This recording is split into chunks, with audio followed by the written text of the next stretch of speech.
toma de decisiones y poder de negociación al interior del hogar se vuelve un escenario o un laboratorio social muy importante para entender cuáles son los canales efectivos de afectación de ese background o ese trasfondo que existe alrededor de la toma de decisiones al interior del hogar en función de capacidades adquiridas como nivel de educación o de autonomía económica como la oportunidad de participar en el mercado laboral o de estereotipos de género, que son en realidad las intersecciones más importantes que nosotros queremos compartir con ustedes el día de hoy.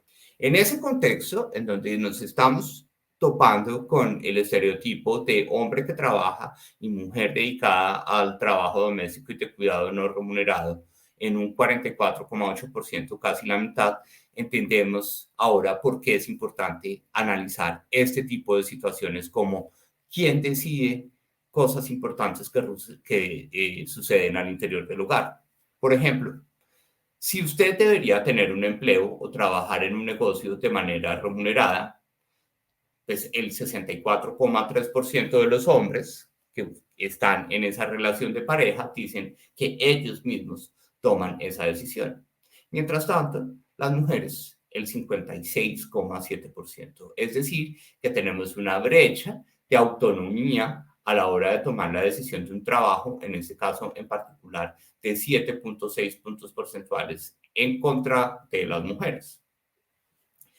Las mujeres, como tienen esa brecha de autonomía, pues rápidamente entran a consensuar con mayor probabilidad esta decisión.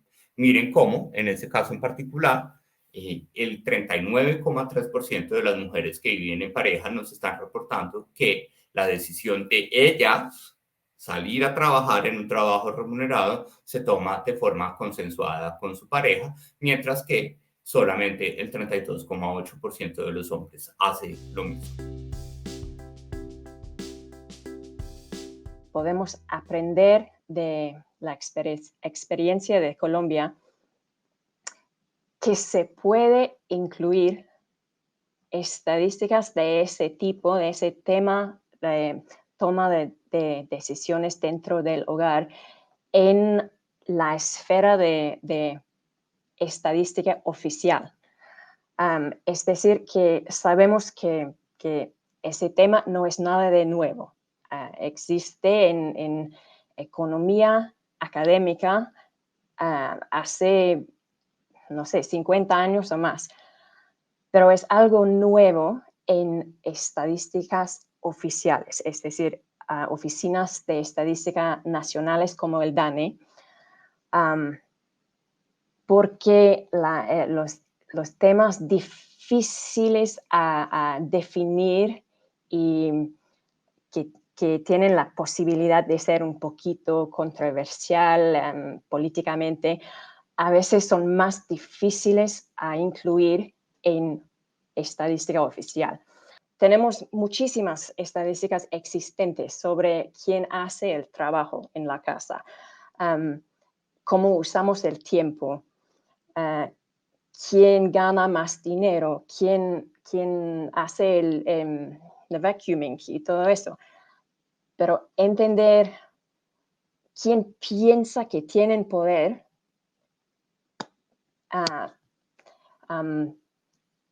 tiene un valor muy especial y podemos aprender eso de su experiencia en Colombia.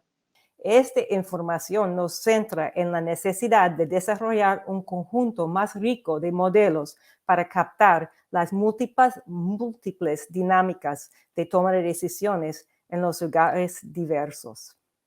Un segundo aspecto destacado para mí es la información sobre la proporción de mujeres y hombres que declaran tomar decisiones conjuntamente. Un momento, tengo un problema aquí con mi computadora y no veo mis apuntes. Ok, muy bien. Ok.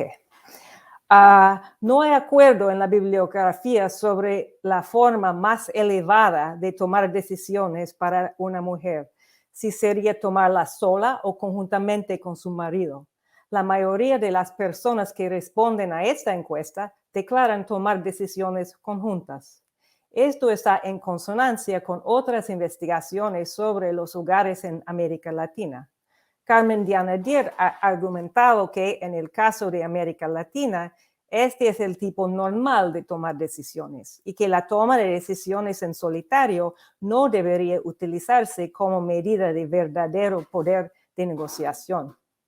Mi propio trabajo sobre Bangladesh también sugiere que las situaciones en las que las mujeres informan de la toma de decisiones en solitario son anómalas.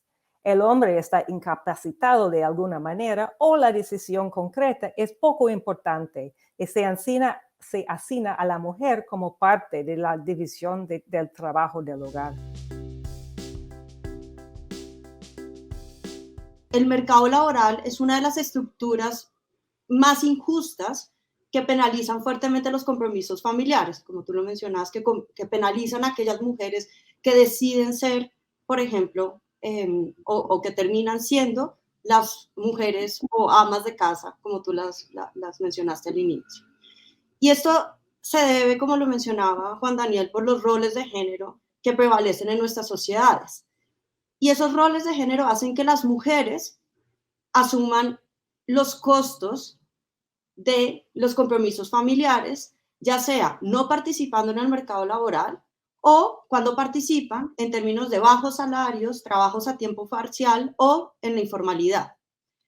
Y la razón de esto es que el mercado laboral y nuestras sociedades han sido moldeadas de acuerdo con unos roles de género, en donde los hombres son vistos como los principales proveedores de las familias o de los hogares, mientras que las mujeres son vistas como las responsables de la mayor parte del trabajo de cuidado no remunerado.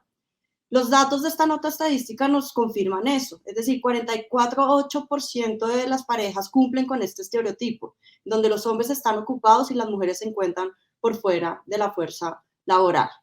¿Qué podría hacer el derecho para pensar o para facilitar unos acuerdos más equitativos dentro de los hogares? Yo creo que primero que todo, al nivel de los derechos fundamentales de las personas que viven en el hogar, se ha venido haciendo cosas importantes. Digamos, hoy en día tenemos una fortaleza muy grande de derechos de niños y niñas que no teníamos hace 50 años, ¿no? El derecho de los niños y niñas, desde cómo se les castiga, es decir, cuál es ¿no? Hasta dónde puede el castigo, hasta, por ejemplo, cuestiones que tienen que ver con la violencia intrafamiliar, ¿cierto? Entonces, ahora, el Estado tiene una responsabilidad muy grande en hacer efectivos y de manera expedita la investigación, la prevención y la sanción de violencia intrafamiliar. Eso tiene un efecto directo en la capacidad de negociación de las personas dentro del hogar.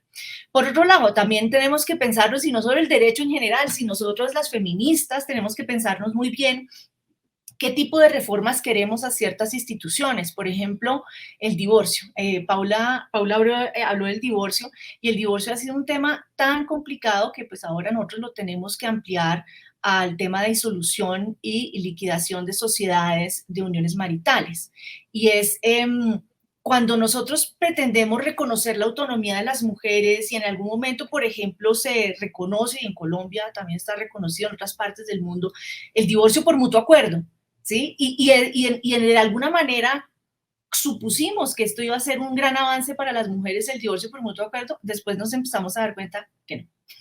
No, porque lo que decía Paula, las inequidades o los desempoderamientos dentro del hogar se van a notar en el momento de la negociación de cómo es la salida de las parejas. Una de las más importantes es este tema de los estereotipos, de estos elementos culturales que rodean muchas veces la propia percepción que tenemos las mujeres de nuestra participación laboral, ¿no? Yo no sé si, por ejemplo, aquí está tan generalizado esta noción de que a veces el salario de la mujer, ¿no? Los ingresos de la mujer en el caso en el que esté trabajando, digamos, formal o informalmente, son como ese segundo salario, ¿no? Que entra a reforzar la sociedad conyugal, a complementar de alguna manera, pero que obviamente en un momento de crisis o de toma de decisión es el primero que a lo mejor se puede considerar retirar, y creo que los 2 últimos años también de pandemia probablemente lo hemos visto en esa dirección.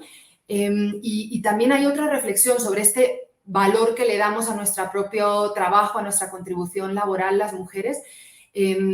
Muchos de los estudios sobre la brecha salarial, ¿no? Y de cómo hay una diferencia entre lo que ganan las mujeres y lo que ganan los hombres, muchas veces no está solamente determinado por escalas salariales que son desbalanceadas en una institución o en una empresa, sino también por la propia capacidad de negociación que tenemos las mujeres, ¿no? Donde muchas veces entramos a una negociación laboral con una empresa o una supervisión y donde, bueno, hay una aceptación inmediata de lo que sea la primera oferta, mientras que los hombres tienden a ser mucho más ambiciosos en la propia percepción desde sus capacidades hasta lo que se merecen en términos de retribución. Al cuidado hay que ponerle un precio. Digamos, ya sabemos que el Producto Interno Bruto sería muchísimo más alto que lo que pesa el cuidado. Nuestra economía sería mucho más grande si todo eso se monetizara, pero esa cifra así de grandota no la entiende la cuidadora convencional o el ama de casa. Yo sé que no te gusta la expresión, pero así creo que nos entiende más gente. El ama de casa convencional, pues cuando le dicen que el Producto Interno Bruto sería más alto si lo que ella gana, si lo que ella hace se monetizara, no, por ese lenguaje no es tan fácil de entender. Entonces, si uno le pusiera el precio al cuidado a esa escala como tan íntima del hogar, pues creo que de pronto podríamos ayudar a la generación de conciencia.